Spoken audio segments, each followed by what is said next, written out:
This is a presentation on Section 504 plans. In the past, Section 504 was defined as an individual with a disability as any person who had a physical or mental impairment which substantially limited one or more major life activity. The individual also had to have a record of such an impairment. Because the terminology substantially limits was very vague, it was further defined as a type of disability that significantly impacted the student at school. A major life activity was substantially limited when a person was unable to perform a major life activity that the average person in the general public could, or was significantly restricted as to the condition, manner, or duration under which the individual could perform the activity.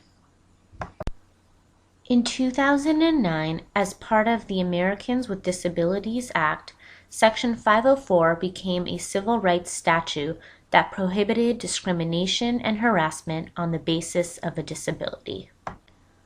Section 504 now requires that school districts provide free and appropriate public education to school-aged individuals who have a physical or mental impairment that substantially limits a major life activity.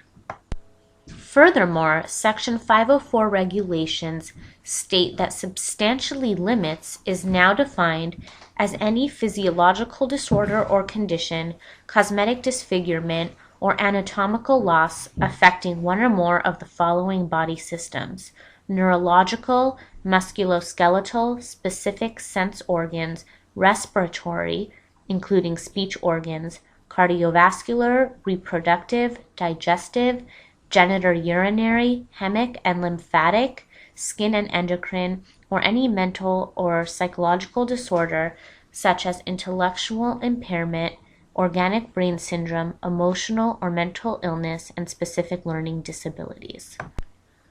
In contrast with the previous Section 504, individuals currently have to have the impairment and can no longer just be regarded or have a record of such an impairment. If an impairment is episodic or in remission, school districts must consider whether the impairment would substantially limit a life activity when active to determine if the student is in fact eligible for Section 504 services. A Section 504 would not apply to impairments that are transitory and minor. A transitory impairment is an impairment with an actual or expected duration of 6 months or less.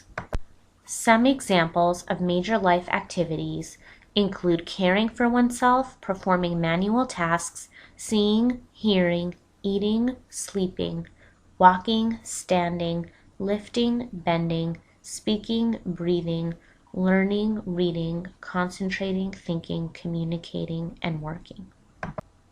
However, it remains important to note that considering learning alone is not adequate. If any major life activity is substantially limited by a physical or mental impairment, the student will be eligible for Section 504 services only if that impairment causes a substantial limitation on a major life activity. Lack of motivation, excessive absences, early dismissal, inadequate class attendance, difficulties at home, incomplete work may result in lowered grades and poor test results and might incline parents to request Section 504 related services. However, these behaviors are not themselves physical or mental impairments. The revisions impact 504 plans as there is now a broader eligibility criteria, greater scope of services available, and increased accountability. Requesting a Section 504 plan entails a written request and a review of information from a variety of sources. 2 important questions to ask are: does the student have a physical or mental impairment, and does that impairment substantially limit a major life activity? If the answer to both questions is yes, then the student is eligible for a 504 plan. The 504 team must consist of a group of persons, including persons knowledgeable about the student, the meaning of the evaluation data, and the placement options. The team should include parents, teachers, administrators, and staff who have knowledge of the student, and if applicable and appropriate, the student themselves. In addition, every school typically has a Section 504 coordinator. If a student is found eligible, the 504 team completes the sections of the 504 plan, if necessary, creating a behavior support plan.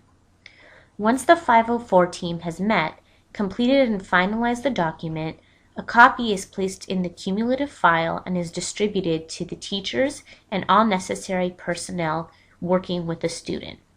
In addition, a copy is also sent to the district office. The Section 504 coordinator or designated individual is responsible for monitoring the student's progress and ensuring that the accommodations are being provided to the student. An accommodation refers to a change in the educational setting, materials, and/or strategies that does not significantly alter the content of the curriculum or level of expectation for students' performance, and which allows students to access the general education curriculum.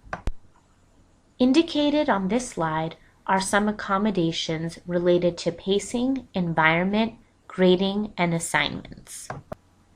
On this slide, there are more accommodations listed regarding presentation, reinforcement and motivation, as well as testing adaptations. Lastly, this slide indicates common myths related to Section 504 plans.